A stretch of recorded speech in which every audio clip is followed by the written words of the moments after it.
आइए अब आपको मैं बताता हूँ क्वेश्चन नंबर 1.16। क्वेश्चन नंबर 1.16 में कहा जा रहा है कि 1.15 के एक समान विद्युत क्षेत्र मीन्स E बराबर जो 1.15 में दिया है, E बराबर इसमें दिया है 3 गुणे 10 घात 3 न्यूटन पर कूलम, 3 गुणे 10 घात 3 न्यूटन पर कूलम। तो इसमें कह रहा है कि प्रश्न में कि एक समान विद्युत क्षेत्र का 20 सेंटीमीटर भुजा के किसी घन से जो इस प्रकार अभिविन्यासित है कि उसके फलक निर्देशांक तलों के समांतर है। अब देखिए एक आप यहां पर बना लें 3 अक्ष में,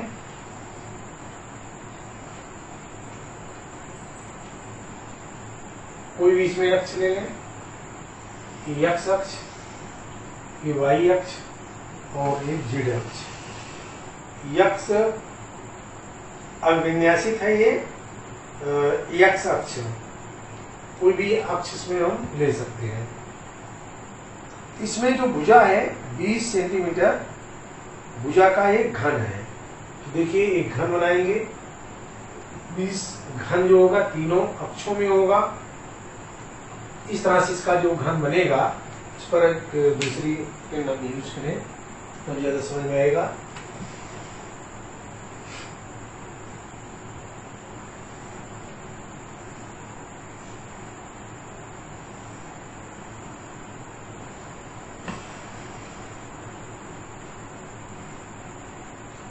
इस तरह से एक घन है, इसमें कुल आप देखें कुल 6 फलके हैं। ये पहली फलक है, ये दूसरी फलक है, एक नीचे तीसरी या ऊपर ले लें तीसरी फलक, ये चौथी फलक, उसके बाद एक फलक है पीछे की ओर, 5वीं फलक और एक फलक है 6ठी फलक। कुल इसमें 6 फलके हैं। अब हम इसमें मान लेते हैं जो वैद्युत क्षेत्र की तीव्रता है वो किसी एक में ऊपर की ओर मान लेते हैं। वैद्युत क्षेत्र की तीव्रता y अक्ष में है, E इस दिशा में, और इनमें फलक, अब ध्यान दें, फलक 1, 2, 5 और 6, इन दोनों का जो क्षेत्रफल अवयव A है, A E और A एक दूसरे के लंबवत है। यहाँ लिखेंगे फलक 1, 2, 3, 1, 2, 5, 6, 5, 6 में वेक्टर E तथा वेक्टर A लंबवत है। इसलिए इन फलकों के में फ्लक्स परिवर्तन जो फाई E होगा equal to E A cos, लंबवत मतलब theta equal to 90 degree, cos theta बराबर E A cos 90 अंश बराबर हो जाएगा 0। फाई E इन चारों फलकों में 1, 2, 5, 6 में बराबर हो गया 0। अब 3 और 4, 3 में उसी दिशा में, 4 में 180 अंश के कोण पर है, अर्थात यहां लिखेंगे फलक 3 में वेक्टर E तथा वेक्टर A के बीच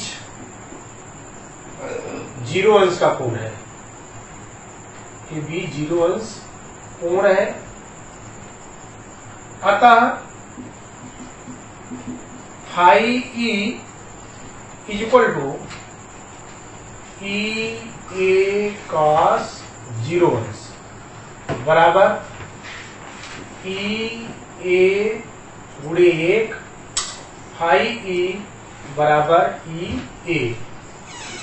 अब आइए इसी प्रकार फलक 4 में, फलक 4 में फलक 4 में वेक्टर ई तथा वेक्टर ए के बीच 180 अंश का कोण है। अतः phi E is equal to E A cos 180 अंश, ई ए कास 180 अंश मान -1 बराबर -ई ए। अब चारों फलकों के बीच फ्लक्स बराबर 0 है। अब हम सब जोड़ लेंगे। 6 फलकों के बीच 6 या फलक 1 2 3 4 5 तथा 6 के बीच phi E is equal to phi E 1 plus phi E 2 plus phi E 3 plus phi E 4 plus phi E 5 plus phi E 6 माने 6 फलकों में हो गया। अब फाई ई फर्स्ट में 0 प्लस सेकंड में 0, थर्ड में ई ए, फोर्थ में 0, फिफ्थ में 0 और 6 में -e। सबको जोड़ेंगे बराबर आ जाएगा 0। अर्थात इस क्यूब से 20 सेंटीमीटर की भुजा के क्यूब से जो कुल विद्युत फ्लक्स होगा वो इक्वल टू कितना होगा? 0 हो जाएगा। ये हो गया क्वेश्चन नंबर 1.16। आइए अब आपको हम बताते हैं क्वेश्चन नंबर 1.17। अर्थात सभी निर्देशांकों या सभी फलकों से गुजरने वाला जो फ्लक्स होगा वो बराबर 0 होगा। अब इसके बाद हम आपको बताने चल रहे हैं 1.17। Question number 1.17